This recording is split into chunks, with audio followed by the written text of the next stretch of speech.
Càritas Andorrana continua innovant la manera d'obtenir fons. Així, la Diada de Sant Jordi traurà a la venda el llibre A la recerca de la felicitat, la traducció al català de l'obra Finding Happiness, de l'abat Christopher Jameson.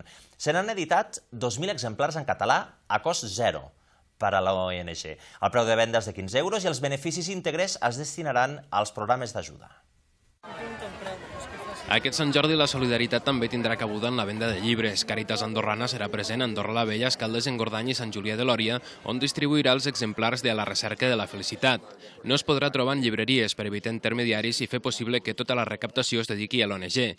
Passat Sant Jordi encara es podrà seguir adquirint a les seus de Càritas Andorrana. Que té aquesta doble vessant, una vessant divulgativa d'un contingut de valors que són coherents amb els de Càritas i, per altra banda, ajudar a les activitats ordinàries.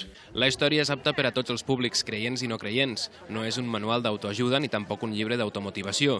Tot i això, conté els passos que ens han d'acostar a ser més feliços. Evidentment, cadascun de nosaltres té grans virtuts dintre, no? A vegades falta trobar-les, no? Que nosaltres mateixos a vegades no les sabem trobar, no? Però certament que existeixen, no?